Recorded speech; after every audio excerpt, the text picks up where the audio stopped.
So the other day I did a bit on LMP1s and how they were the more advanced than Formula 1 spaceships that were a firm favourite of endurance racing fans, and it was interesting to see how little competition there was in that category. The reason I say this is because LMP1 was designed to attract manufacturers, but since only Audi turned up in the beginning, I mean, sure, Panos, Lister and the light-built chassis, but unless you had 4 rings on the front of your car, you weren't going to win. Such as it was, Audi won in the R8 in 2000, and then again in 2001 and 2002 before Bentley won it in 2003. But let's face it, that thing was just an Audi with a roof on it.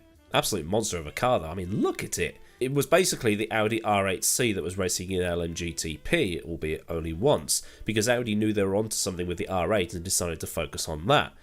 And the Bentley was the only car in that category.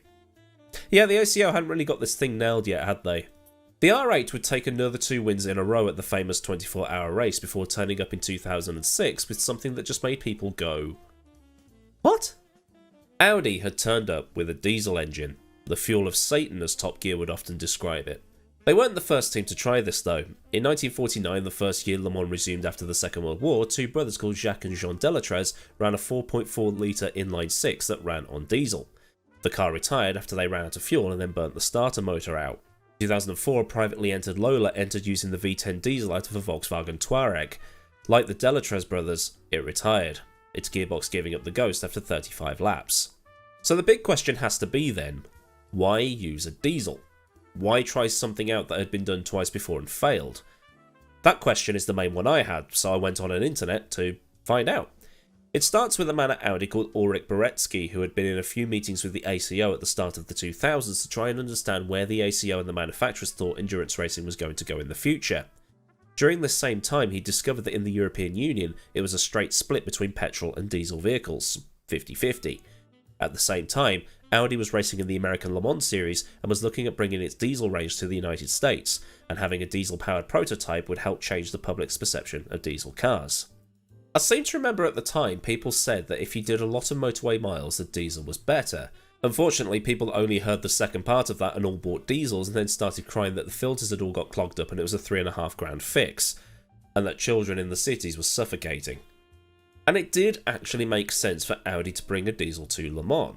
In 2004, a 1.6 litre petrol-powered Ford Focus would be getting 25 to the gallon in town and 42 on the motorway.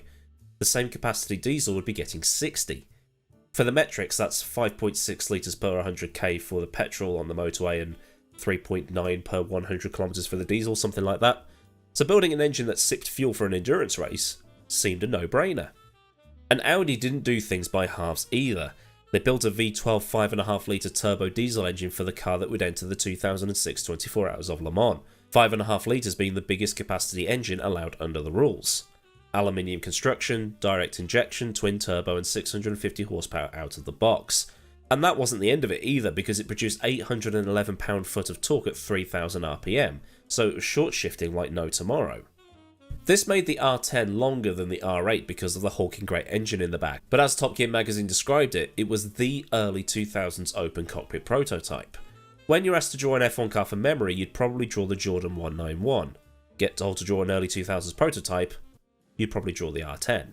Audi had pushed everything to the max. Mahler had to make pistons that could handle the power, Dallara had to make sure the whole package went together, and the thing was competitive right from the get-go.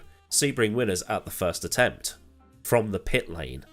Then at Le Mans, Christensen, McNish and Capello won there too, setting a distance record in the process. And one thing everybody noticed about this engine is how quiet it was. Even inside the car it was quiet, and that was sitting in the car with the engine directly behind the driver.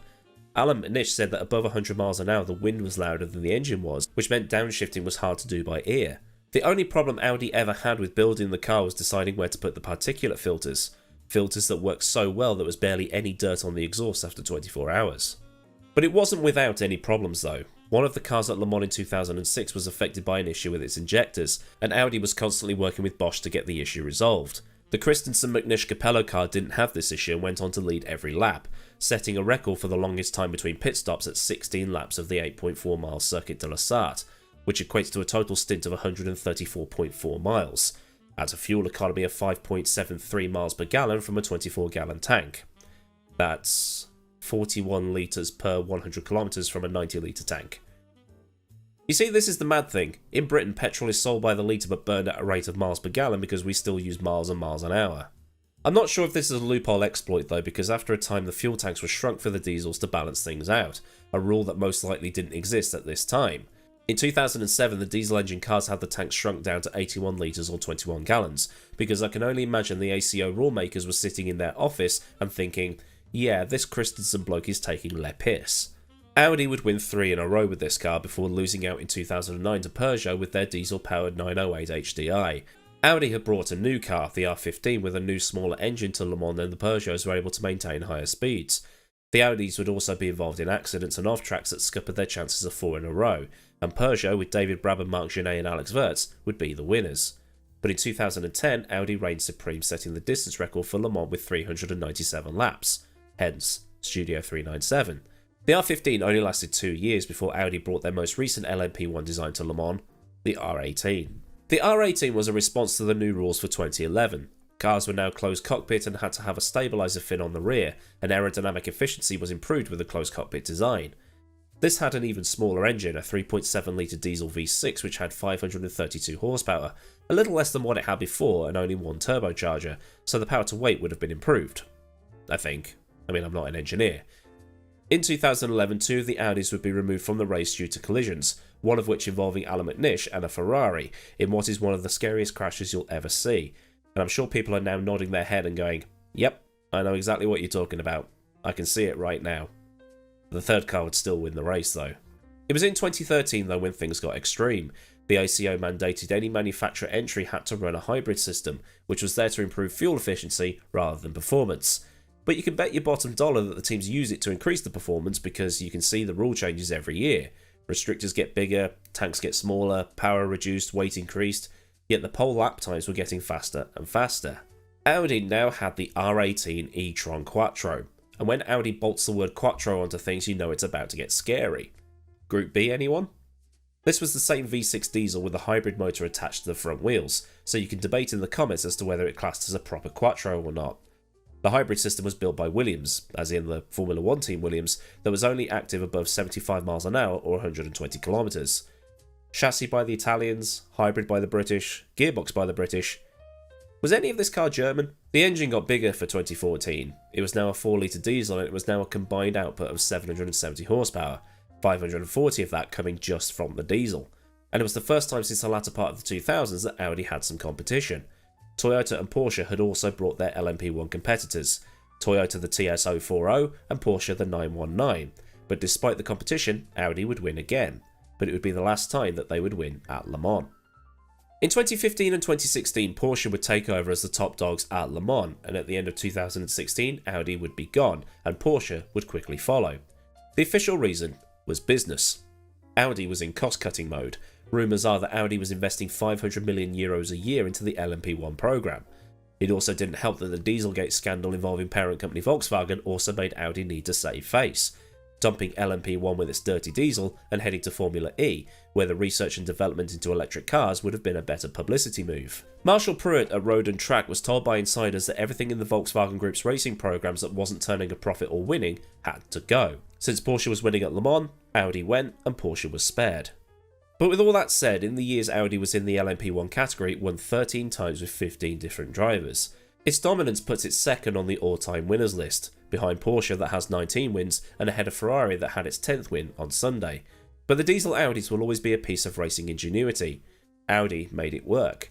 They built an engine that did exactly as it was designed to do, proved that a diesel could be sporty, be fast, and ultimately proved to be dominant. Okay, lack of competition aside. And Audi leaving LMP1 probably spelled the end for the category. €500 million development costs, then 3 years to catch up to the established marques. Nobody came to replace them. Porsche went, and then it became the Toyota show. So it meant that LMP1 ended pretty much as it started. A one manufacturer cup. So then a look at Audi's dirty diesel tractor engines. If this has been new and or interesting, then do like the video so I know I've done a good job despite the fact that my voice is totally shot. And for more stuff like this, then get subscribed with the bell on so you never miss out. Massive thanks to the people of Patreon, you know who you are, and if you want to help contribute then all the relevant links are down in the description, Discord, socials and so on. Or the super thanks if you just want to say thanks but with some extra pizzazz. So until next time, I've been AdmiralLaWind, have a great day wherever you are. and goodbye.